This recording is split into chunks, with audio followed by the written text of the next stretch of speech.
What up, though, y'all? It's Chris. Appreciate you connecting with me while I'm out here on the run, getting things done. And I guess there's an update to the Shedeur Sanders prank call situation. The NFL has fined the Atlanta Falcons $250K, and also Jeff Ulbrich $100K. This is for essentially being careless with contact information that only they were supposed to have. They worded it a little fancier than that, but that's ultimately what it was.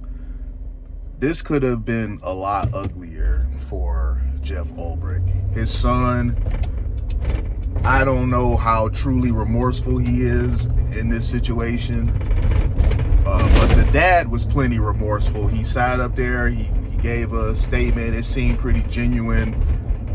He seemed pretty upset about the whole thing. As I said before, I didn't believe the dad played any part in this. I didn't even think he even knew.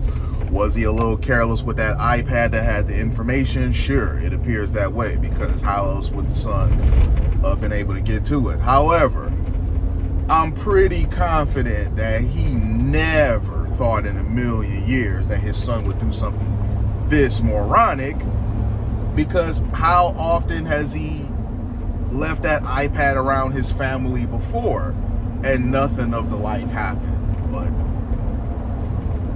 whether he was expecting this to happen or not, it did happen, and the NFL, it did not look well on them.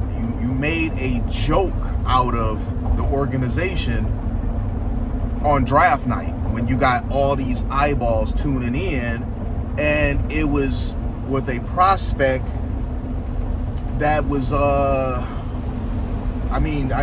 you could say popular. You know, he may have ended up going in the 5th round, but that don't change the fact that he was a favorite for a lot of people. So by him being Shedeur Sanders on the receiving end of this, they didn't find it very amusing. So this could have went really bad for the dad. He could have lost his job. Thankfully, he didn't. You know, I never advocate for anybody to lose their livelihood, especially when it's ultimately something that they didn't do themselves. You could say he was careless with the iPad, but he ultimately, at the end of the day, his grown-ass son, who's 21 years old, is who did this, and he should know better.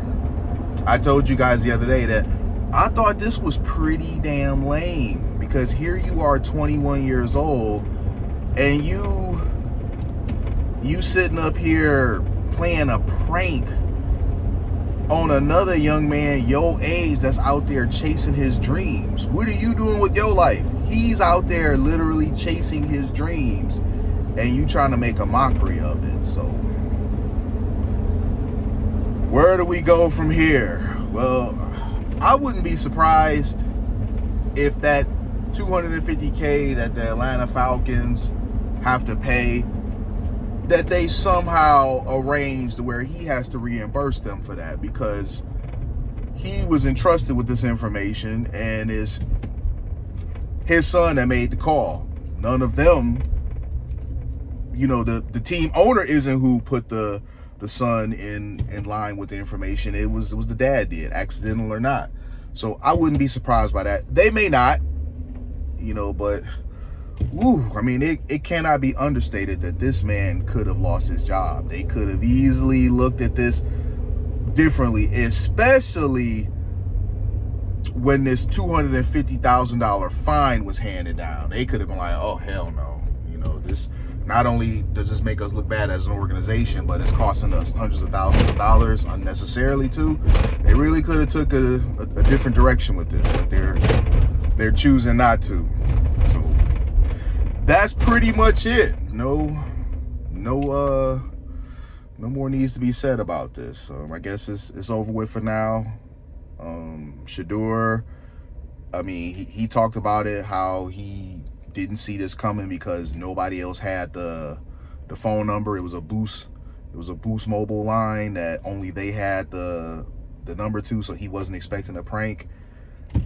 And his dad really, from what I've seen, hasn't spoke about the prank at all. He's just like, let's just focus now on, where we gonna go from here.